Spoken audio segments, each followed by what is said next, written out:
C'était un procès où j'allais un peu à reculons.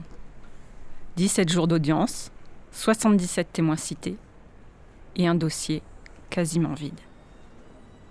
Je n'avais pas demandé d'accréditation presse. C'était qui tout double. Si j'arrivais à rentrer, très bien. Sinon, il y aurait toujours d'autres affaires.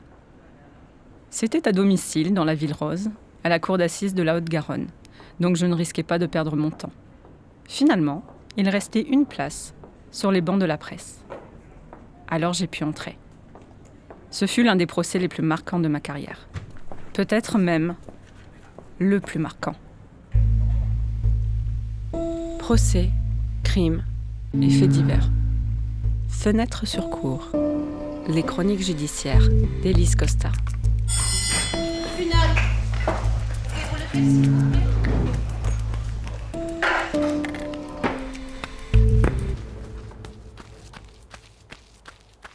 Le 14 février 2011, Patricia Bouchon est tuée pendant qu'elle fait son jogging à Bouloc, un village à 30 km de Toulouse.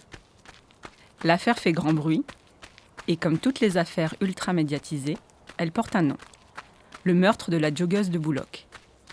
Dès le départ, les enquêteurs bénéficient de grands moyens. Ils peuvent mener des opérations sur terre, dans les airs et même sous l'eau. On crée une cellule spéciale, la cellule Disparition 31. Pendant 4 années, 16 personnes bossent dessus à plein temps. Elle est la 4e joggeuse à disparaître en 4 ans. Les 3 précédentes ont été tuées par des violeurs récidivistes. La question de la récidive pénale, ça titille la corde sensible du président Nicolas Sarkozy. Alors pour le meurtre de Patricia Bouchon, ils ont mis le paquet. Et 3 ans plus tard, ils trouvent quelqu'un, Laurent Dejean, un schizophrène de 32 ans, qui n'a jamais quitté Bouloc. Le problème ? Rien ne le relie vraiment au meurtre de Patricia Bouchon. L'ADN retrouvé sur la victime ne correspond pas au sien. Déjà, c'est mauvais signe. Le seul véritable témoin a vu passer, sur la même route que Patricia Bouchon, à la même heure, une Clio couleur anthracite. Anthracite, ça veut dire noir, et Laurent Dejean possédait une Clio blanche. Ce même témoin a dressé le portrait robot d'un homme avec une barbe de quelques jours. Et Laurent Dejean est imberbe. Il est tout de même arrêté et renvoyé devant la cour d'assises en raison du, je cite, « faisceau de présomption » qui pèse sur lui. Pendant ces 4 années de détention, Laurent Dejean a toujours clamé son innocence. Final. Quand arrive le premier jour à la cour d'assises, le président lit l'ordonnance de mise en accusation et lui demande ce qu'il en pense. Dejean se lève et dit, comme si on parlait de quelqu'un d'autre, « Je pense que c'est une affaire un peu sensible. » Sur les bancs de la partie civile, il y a Christian Bouchon, le mari de Patricia, et sa fille, Carline. Les 9 premiers jours, une bonne partie des débats portent sur la Clio blanche de Laurent Dejean. Et est-ce qu'on ne pourrait pas dire que la couleur anthracite, c'est gris, et que dans le gris, finalement, il y a aussi un peu de blanc ? Arrive le 10e jour. L'avocat de Laurent Dejean, maître Guy de Buisson, fait part à la cour d'un mail qu'il vient de recevoir. Une dame aimerait être entendue comme témoin. Elle a des révélations importantes à faire. Le président est un peu surpris. Il interroge l'avocat de la défense. « Mais vous avez parlé avec elle ? Vous savez ce qu'elle va dire ?» Maître de Buisson répond que non. Le président plaisante. C'est quand même un peu risqué. Mais très bien. En vertu de son pouvoir discrétionnaire, il va faire citer la dame en fin de journée. Toute l'après-midi, ça jase devant la machine à café. Qui est ce témoin mystère ? Et que va-t-elle révéler ?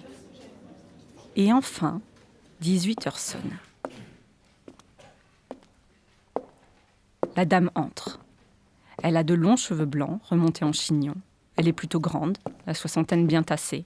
Elle pose sa canne contre la barre et décline son identité. « Brigitte Picard, j'habite Paris. » Le président lui demande. « Bien, Madame Picard, qu'avez-vous à nous dire sur cette affaire ?» Tout le monde retient son souffle. Et là, elle commence. « Voilà, J'ai lu beaucoup de choses sur des sites internet et le président la coupe. A-t-il bien entendu ? Attendez, madame. Qui connaissez-vous dans l'affaire qui nous occupe aujourd'hui ? Je ne connais aucune personne liée à cette affaire. Tout ce que je connais, c'est ce que j'ai vu sur internet.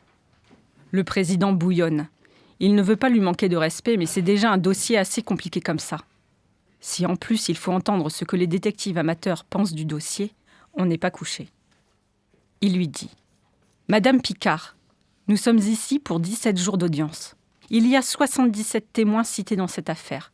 Donc, votre interprétation des événements, pardonnez-moi, mais tout le monde s'en moque un peu. » Brigitte Picard s'offusque.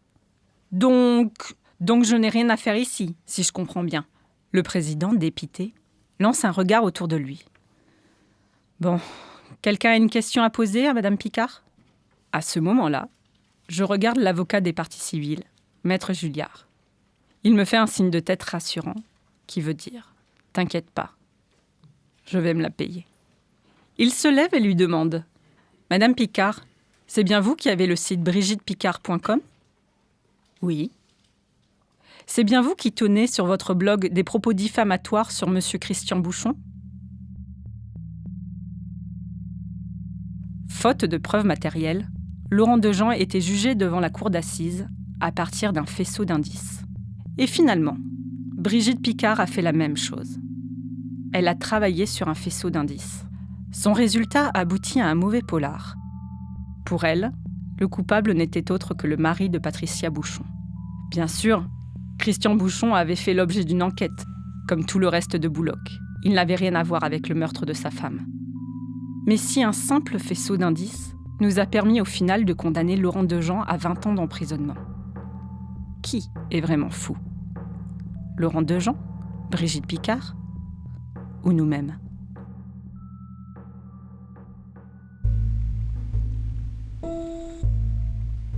Fenêtre sur cour est un podcast produit par Arte Radio. Vous pouvez l'écouter sur le site arteradio.com ou sur l'appli gratuite. Abonnez-vous sur Apple Podcasts, SoundCloud, Deezer, YouTube ou votre application de podcast favorite. N'hésitez pas à nous soutenir en laissant des étoiles dans les yeux ou des commentaires dans les dents. Rendez-vous dans 15 jours pour le prochain épisode.